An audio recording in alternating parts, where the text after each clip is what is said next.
Yo, what up guys, I'm Sammy and welcome back to the Soul Brothers channel, and we have some leaks, or I guess they're not leaks, they're more dismantling pictures of a shoe that's not even out yet, right? And we got some on-foot pictures, so shout out to NBA Kicks for these pictures. And Jeff Green was playing in the Jordan 35, so this is not the rumored Jordan 35 anymore.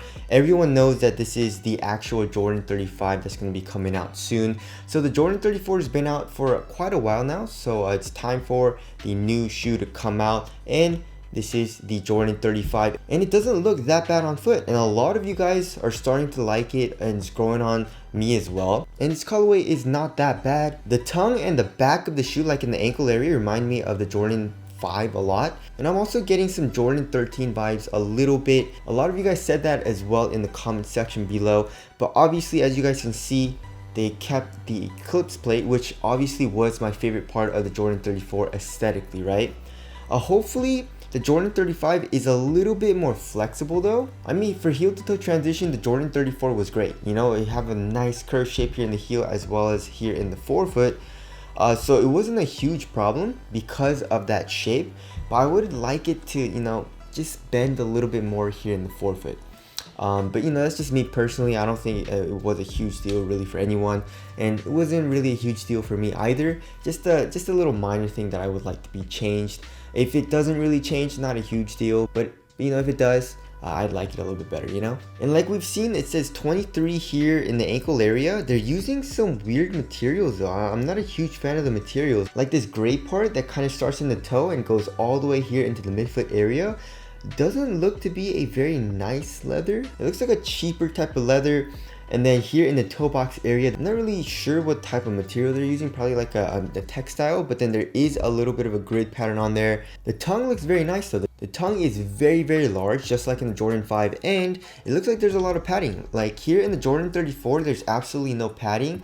If you look at also the materials, they try to keep it as minimal as possible, and you know, just shed off a lot of weight for the Jordan 34, which I really like. But personally for me, I like to have a thick plush tongue, you know, just like in the Zoom Freak 1 and the Zoom Freak 2.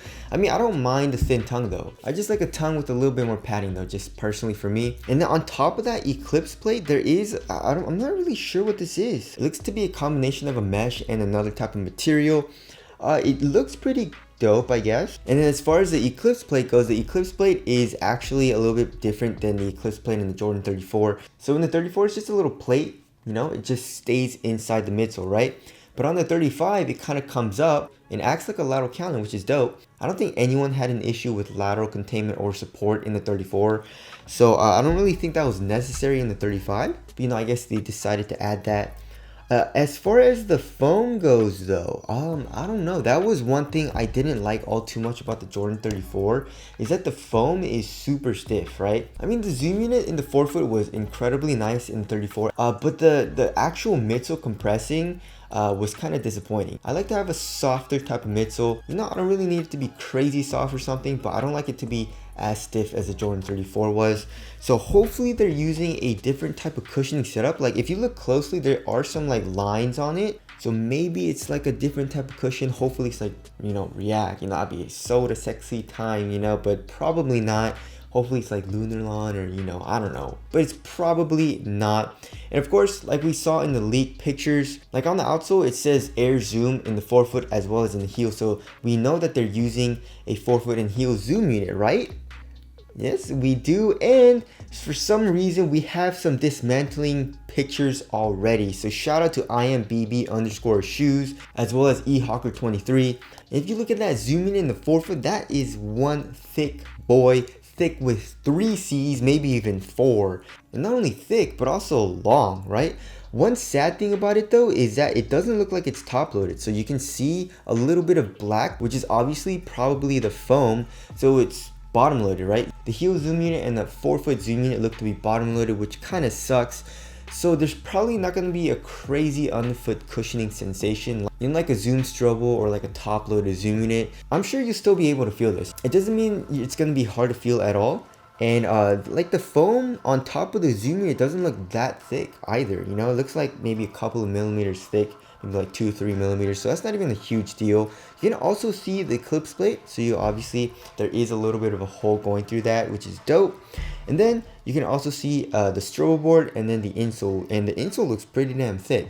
So I'm pretty damn excited for the cushioning setup. But I feel like it's going to be pretty damn similar to the 34. You know, the 34 had a huge zoom unit in the forefoot as well. And I also don't really know why we haven't seen a dismantling picture of the Jordan 34.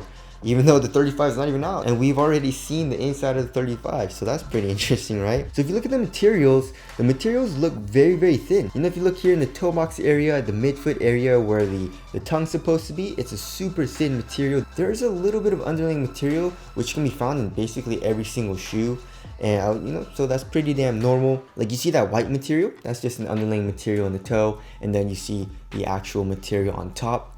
The tongue, like I said, looks to have a good amount of padding, which I really like. And in the ankle area, it actually looks pretty damn minimal. You know, there's a little bit of padding here in the back of the ankle, and I guess there is an Achilles pad, or I guess that's not really an Achilles pad, that's more just like on the side of the shoe, but there is a little bit of memory foam here on the side as well. And then we can see the actual zoom unit from like a top view, right? So the zoom unit in the forefoot is actually segmented. It's not a big ass zoom unit. So the reason for that segmentation is probably for a little bit more flexibility, right? Which I'm very happy about. So we'll have to see on the flexibility here in the forefoot area. The heel zoom unit looks very, very large, and the upper looks pretty dope. And like I said, the aesthetics are definitely growing on me, and that eclipse plate just looks dope. I really, really like how that looks. I'm very excited to see some of the colorways that are coming out, and this colorway actually might be the first colorway that comes out. It's rumored to drop pretty damn soon, maybe even this month or next month. I'm not 100% sure, but that's just what I've been hearing. But yeah, I'm pretty damn excited about it. I feel like it's gonna be pretty similar to the 34, but a little bit more comfortable. Like I said, the tongue is a little bit more plush. The materials look a little bit thicker. The cushioning setup looks pretty much the same, maybe a little bit different, where I'm not 100% sure because we haven't really dissected the 34, like I said, and the outsole looks pretty damn similar. So yeah, I mean, if it performs anything like the 34, but just a little bit different, just a few tweaks, then I'm gonna be pretty happy. And the price is probably gonna be around the same as the 34 as well, like 160, 170 bucks. So tell us your thoughts on the Jordan 35 down in the comment section below. Like, is it growing on you guys? And do you guys think it actually looks better than 34? To me right now, personally, I think the 34 looks a little bit better, but the 35 definitely did grow on me a little bit more. But anyways, that's it. Thank you guys for watching, and I'll see you guys in the next one.